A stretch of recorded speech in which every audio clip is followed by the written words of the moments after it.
It was a game that was hyped up so much it was being shown on two major Canadian, three major Canadian networks, Sportsnet, CBC, and City TV. One simulcast with ABC's feed, and the other one with they call the Hockey Night in Canada feed. Toronto's disgrace continues. 57 years, never won a cup, haven't beat Boston in the playoffs 1959. So you do the math on that. David Pastrnak in a kind of a broken play in the first moments of overtime gave Boston a 2-1 victory. The series should have never won in 7 games in the first place. Actually, the last 3 games of the series, the only drama was Austin Matthews pretty well not playing. There was no offense, there was no flow. It was a pretty terrible last 3 games of the series after a very important first 4 games of the set. But I think Toronto just couldn't do enough to beat Boston enough early in the series. That's why he lost in 7 games, because you have to play 7.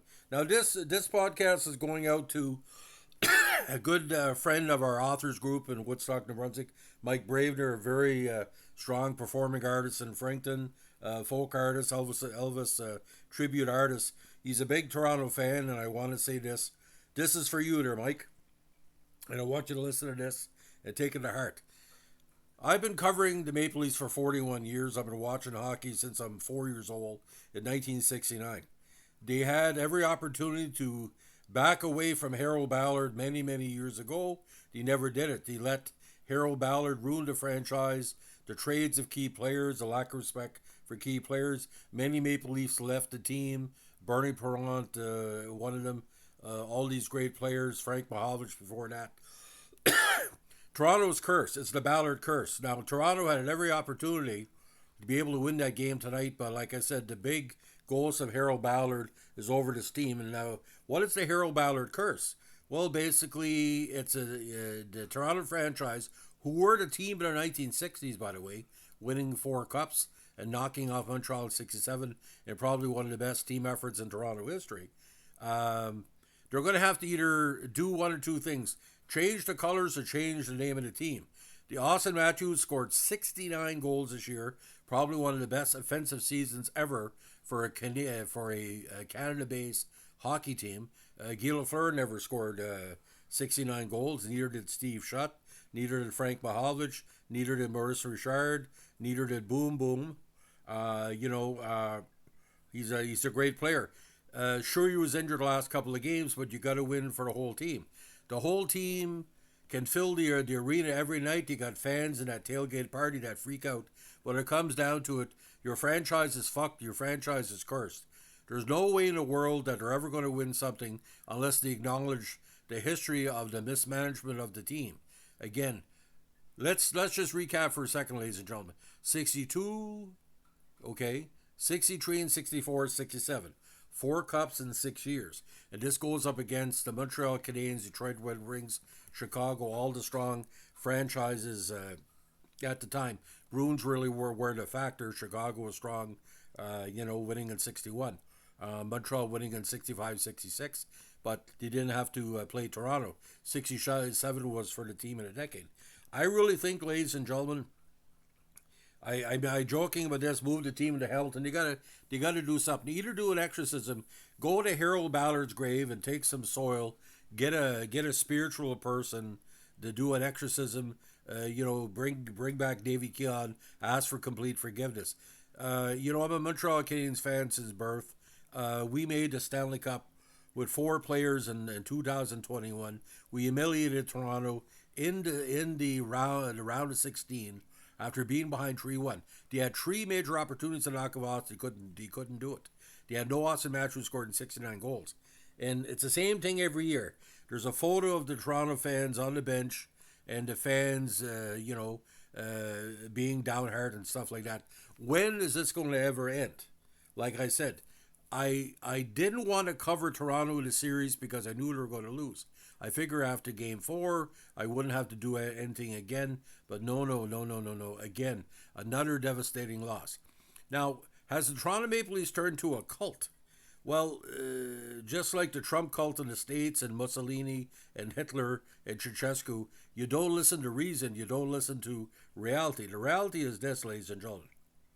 2 playoff series wins in over 20 years. There was a succession of non-playoff appearances. We're tired in the media covering the Toronto Maple Leafs losing because there are good fans out there in the Maple Leafs. But when you don't realize they should basically, you look what John Chaika did with the Coyotes. They eventually lost the franchise. I don't want the Toronto Maple Leafs to be lost. There was an occasion when the Montreal Canadiens weren't making the playoffs. We were pretty well close of going bankrupt. Quebec and Nordiques left. The Winnipeg Jets left. Obviously, the Maple Leafs are never going to they're never going to leave Toronto. But I want you to think like Pasternak's goal tonight. How do you tell a real Toronto Maple Leaf fan to continue cheering for this team? Because every year they found a way to lose, especially to Boston. Boston was beatable in the series, ladies and gentlemen. He showed nothing, and Toronto didn't show much in the last 3 games either. So what I want you to say, and I didn't even turn on the live feed of the game until overtime because I knew we were going to lose. Because you got a sense as a journalist. Like I said, I've written 55,000 stories as a journalist, 15,000 as a sports reporter, countless columns. And the only thing at a time I say something about Toronto is when they lose. So we're going to go into Carleton County in southern New Brunswick where I live tomorrow in the next couple of days. And we're forced to be easy on the Toronto Maple Leaf fans. Can I ask you a question, by the way? The NFL, do they promote the Cleveland Browns as the number 1 team in the NFL? They promote winners. Kansas City Chiefs, all the great seasons some of the AFC teams have had, the NFC teams like the Eagles and stuff like that. You got to promote winners.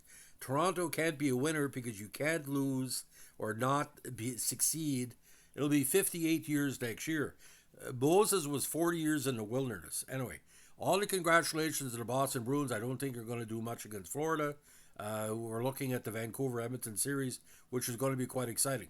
So I want the NHL fans to remember, Toronto in the playoffs is a good thing because they were never going to win a cup this year anyway. The Canadian teams are left, and the other squads are left, and that Vegas-Dallas game is going to be great. My cousin William Corey plays with Vegas. Distant cousin, of course. If I knew him closer, I wouldn't be talking tonight. I'd be using his money, living in Florida or something like that as a distant guru. So again, Toronto Maple Leaf fans, there's 2 different versions. There's the cultists and the real Toronto fans, and I feel bad for Toronto fans. Just because you hope something happens. And a woman in Woodstock told me that years ago. He said, well, Toronto, you should just give Toronto the cup. You play to win the fucking game, say like Herb Edwards. You play to win the game. And Toronto did not do enough in the series to win the game. They have no number 1 goalie, no matter what the media wants to do it. What's going to happen next year, ladies and gentlemen, the Montreal Canadiens make the playoffs and they play Toronto? I mean, Lord, is that going to be another fucking beating? I mean, it's ridiculous. It's ridiculous. Anyway, but compare what the team of the 1940s were the Maple Leafs, the team in the 1960s were the Maple Leafs, and this is what we're down to. Like I said, and I remember when the Cleveland Browns were the number 1 football team of their former league and were very good against Dallas in the playoffs. I mean, they are the Cleveland Browns of the NHL, but in this case, it's a Ron Ursi style curse. It all comes down to Ballard. This is the Ballard Curse, again and again and again. Thanks for listening. Don't be proud Maple Leafs of losing. Be proud the fact at least you try, but you don't win. So I mean. Find another team. I don't know what to say. Have a good one. Bye.